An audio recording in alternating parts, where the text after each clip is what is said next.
Welcome to AP Workshops, welcome to another one of our road tests, and welcome to the 2007 Aprilia RSVR Bol'dor Replica.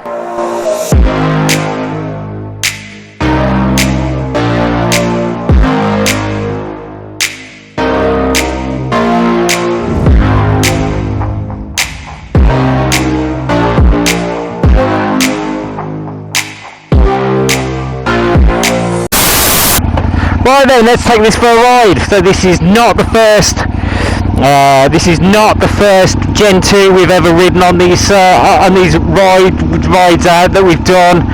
But this is the first Bol'dor replica. Now the Bol'dor basically was a race that I know nothing about. I know it was a special thing, which is why they did which is why they've done this replica of it. And you know what? What I'll probably try and do is do a little bit more, or get a little bit more info on one of these, just to try and find out what's going on with it. Because as it sits, this bike, I mean, we've seen a couple of them before, but this bike, for some reason, has sort of seemed to have piqued some interest in what the Bol'dor was all about. I've got absolutely no idea, like I said, but basically, it's a Spencer. But I've got no idea what it was all about. So I'm kind of gonna have a little bit of a dig round, and maybe we could do a little bit of a history on the Bol'dor, see how that goes, and see what happens there with that one. So basically we'll have a look on that one, but I'm going to talk to you about Gen 2s and RSVRs and things, the bit that I do know something about, or even if I do. How much of the road do you want, mate? Bloody hell, that was a bit scary. That was scary, but still, anybody that rides a bike knows what's going on. Ooh, radial brakes are so nice. it's nice. So here we go. That motor, so smooth. This one's nice. This is basically, this one's got 9,300 miles on it, so it's barely done anything. Literally on one of these engines, it's kind of got nothing or done nothing, and these engines are good for like over 100,000 miles on it, so these are really well worth the investment. These ones, they're going up in value quite dramatically as well, and special editions, let's just close my eyes, and special editions like this are always a good investment. Let's just make sure I'm doing this properly, otherwise I can hear a lot of whistling. Yeah, these special editions are always a worthwhile investment these days, because basically it seems like the prices of these things are going absolutely ballistic, which is good news for everybody.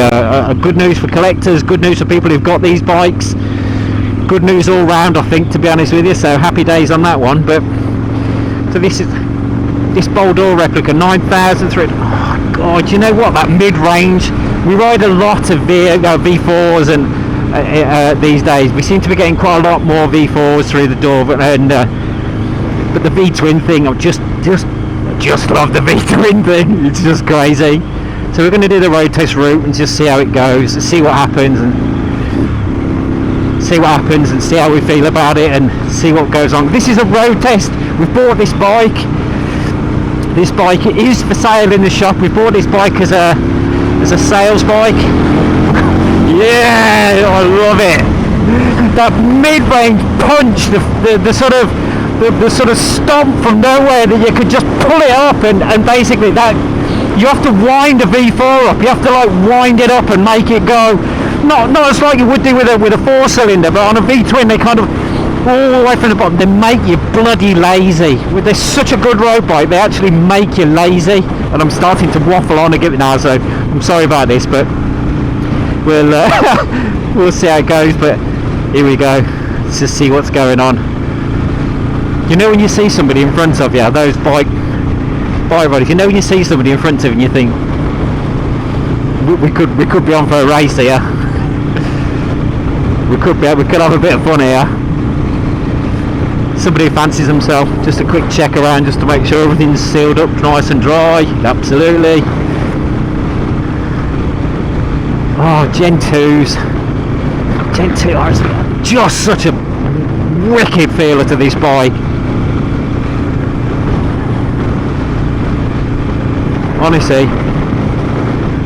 The RSVR, it's an RSVR, basically it's an RSVR. O-rings, forks, it's just missing a little bit of the the carbon fibre to make it, but it's just a spectacular thing. It handles really nicely, like really nicely. You know, sometimes you get on a bike and you think that really suits, that's really nice, that really fits in, and you don't have to do anything to kind of make it feel nice.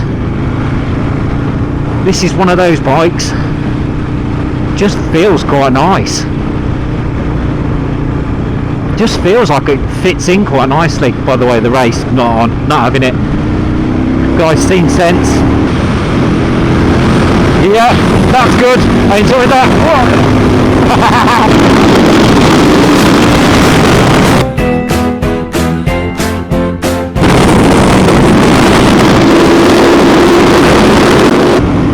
That was good. Just not overwhelming. The V4s can be really exciting and really fast, but the V-twins, they're not as powerful, but they just make the bike feel, they're just such a good road bike, because they're just not overwhelmingly powerful. But don't get me wrong, this is still fast. Wow, and it's still quick.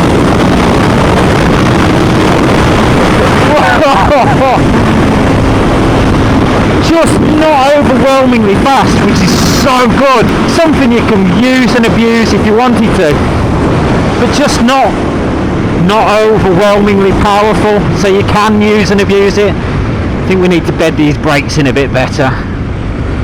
Not altogether that happy about them brakes. Let's have a look. How's the back one work? It actually works. Look at that, smeared all over the roundabout.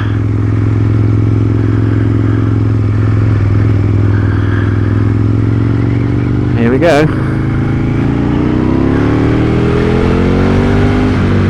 Nope, no, somebody in the way. Okay, and again, let's go. Yes. No, I want those brakes dealing with. We're going to deal with them brakes, man, because they're not good enough. They're not. These brakes, they're Brembo radial brakes, man. These things can give such an amazing amount of feedback just from the slightest sort of whiff of lever pressure. These ones aren't doing that, so these brake pads need dealing with. It's not the hydraulic pressure's there, so the brakes are good, but the brake pad material. So basically, a lot of the time, the journalist guys I know, they're awesome, and they give their kind of they give the description of it being wooden and a kind of a wooden feel on it, and I absolutely get that. So basically the hydraulic pressure's there, but the braking effect isn't good enough. That means we've got brake pad problems. So effectively what I'm going to do is I'm going to get rid of those brake pads and change those. God, that was old school. That bike there was a GPZ1000, a GPZ1000 RX, or was it the ZX10? The original ZX10. Very cool, very old school. I can't remember. Whoa, too fast. Need to put my lid down. This bike's beautiful. You're beautiful. Yeah, gears. Even the gear indicator works. Even the gear indicator works, which is rare. Those things are usually crap. But this one works.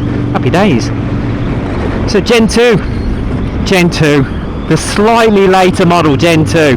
Those of you who are the differences between Gen 1s and Gen 2s, it's the same bike, just different dressed. It's not the case. It's a different frame, it's a different engine, single plug heads, slightly bigger valves, oval exhaust ports, bigger throttle bodies. It's a very, very even internally, we're starting to talk about different rods, different gear ratios, that kind of stuff. So basically, it's a very different engine. The frame's different. So if you look at the frame, even the frame, the shape of the frame's different. The size and dimensions of the frames are very different. I'll tell you what I'm going to do. I'm going to shut up. That's it. Third gear, roll on. Here, let's have a look. So we go. Ooh, went over a cat's eye. That's scary. Creepy pants.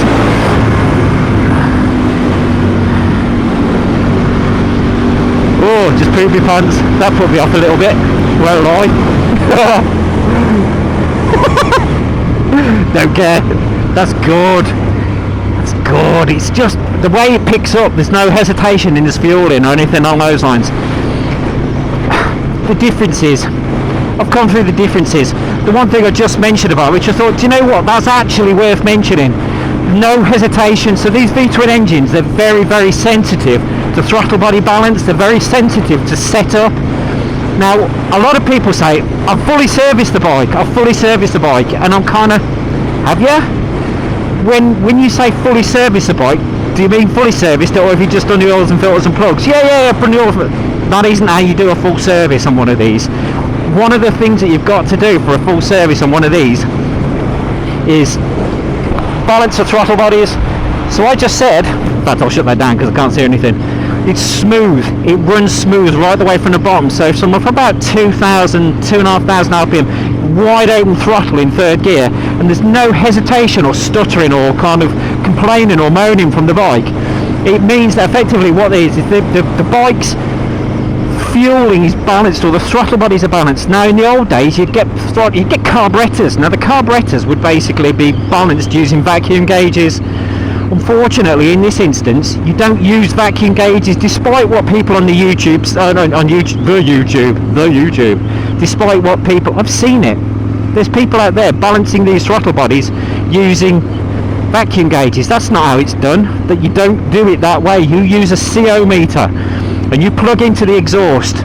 So on the downpipes, so from the engine, 4 to 6 inches away, or what's that? About 30 centimeters, something along those lines, maybe 25 centimeters, something like that, away from the exhaust manifolds. You've got 5mm Allen key bungs. You need to take those out, and you sample exhaust gases from those, and you balance the engine using exhaust gas samples.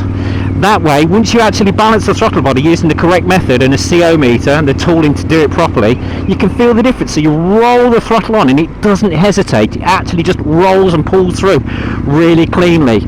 So that's how you sort of fully service a bike, and that's how you kind of make the most profound difference when it comes to servicing on these bikes.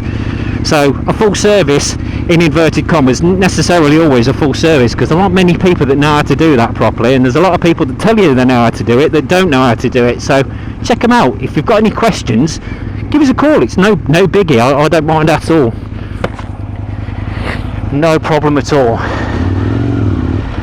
So give us a quick shout if you need any questions. So if you've got any questions, and I'll help you out. No problems whatsoever.